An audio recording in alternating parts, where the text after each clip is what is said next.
ilalabas kita sa lunggang pinagtataguan mo, Tyrone. Gusto ko rin siya pagbayarin lahat ng sumira ng buhay ko. Galit na galit si Iris dahil nasa hospital si Jasmine pero hindi pa nila nahuli na agad sinabihan ni Lance na hayaan na nilang ang mga pulis ang mag-handle sa kaso pero galit na sinabi ni Iris na alam niyang hindi yun pwede.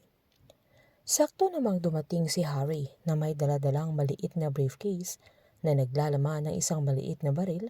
na bago nilang ititinda na agad kinuha ni Iris, sabay sinadyang hindi siya makapaghintay na gamitin niya yung baril na yun kay Jasmine, kaya palihim na nagtinginan sila Lance at Lily. Sa klase naman nila Gio ay siya ang nakasagot sa tanong ng teacher nila kay JP,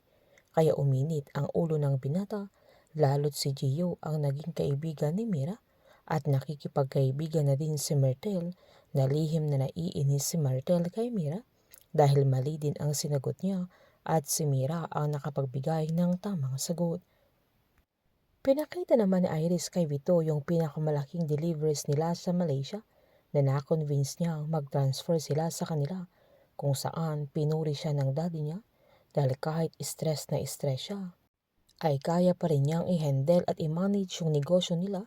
na ganamang sinabi ni Iris na parang siya lang na like father like daughter nang saktong tumawag yung isang anak ni Vito na agad itong lumabas kaya na bad trip na naman si Iris. Lumapit naman si Mira kay Gio na nag-aaral ito ng mga lessons nila na naikwento niyang nangako siya sa tatay niya na magtatapos siya bilang pulis at siya mismo ang uhuli kay Jasmine kaya tumahimik si Mira. Habang naghahanda naman si Jasmine para sa pagkikita nila ni Sandro ay sinabihan siya ni Aster na sasamahan niya ito pero tumanggi si Jasmine. Agad nagpasalamat si Aster sa lahat ng mga ginagawa niyang tulong na agad namang sinabi ni Jasmine na para yun sa mga anak nila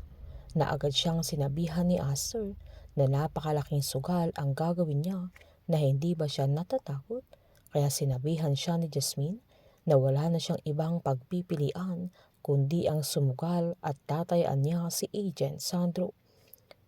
Wala namang kaalam-alam si JP na nasa kabilang table lang sila Gio at Mira at nag-aasaran sila ni Myrtle dahil nakipagkaibigan ng dalaga sa anak ng isang katulong at anak din ng isang killer kaya narinig ito ni Gio na agad-agad siyang sumugod kaya nagsuntukan na agad silang dinala sa principal's office nang awatin na sila ng mga guards. Dahil dito ay pinatawag ang mga magulang nila kung saan nanindigan si JP na totoo ang mga sinasabi niya na killer si Max kaya sinita siya ng papa niya na mas kinagalit niya at dahil sa pagsugod ni Gio ay sinuspende siya ng school. Kinakahiya naman ni JP ang papa niya dahil bakla ito at may relasyon pa sila ni Ian na mismong staff ni Aster. Agad sinalubong ni Mira si Gio nang lumabas ito na tinanong niya kung anong nangyari pero hindi siya sinagot ng binata. Tinanong ni Mira si Myrtle kung bakit sinabi yun ni JP kaya agad namang pinakita ng dalaga yung video na nakuha nila na may hawak na baril si Max nang magkaharap sila ni Jasmine sa mismong kaarawan ni Iris kaya nagulat si Mira. Sa pag-uwi naman nila Lance ay tinanong niya ang asawa niya kung ayaw pa rin niyang pumayag sa plano niya na nanindigan si Lily na hindi niya iiwan ang kaibigan niya kaya agad sinumbat ng asawa niya na kahit para sa kapakanan ng anak nila. Pinaalala naman ni Lily na hindi lang si Camila ang niligtas ni Iris kaya naalala niya noong sandaling sinubukan niyang magpakamatay na si Iris ang nagdala sa kanya sa hospital kaya pinaalala niya sa asawa niya na andoon ang kaibigan niya noong panahong kailangan niya dahil na-depress siya dahil hindi sila magkaanak. Lalo na yung panahon na nalaman niya na may babae siya kaya agad siyang sinabihan ni Lance nang akala niya ay pinatawad na niya ito na sinumbat naman ni Lily na pareho lang sila ni Tyrone na dumipensa naman si Lance na hindi niya inisip na iwan si Lily lalo't may anak na sila kaya dapat yung kaligtasan ni Camila yung iniisip nila. Sabay sinumbat niyang mas importante pa sa Iris kesa sa kanilang mag-ama pagkatapos ng lahat ng ginawa niya para sa kanya kaya matapang na tinanong ni Lily kung anong ginawa ni Lance para sa kanya.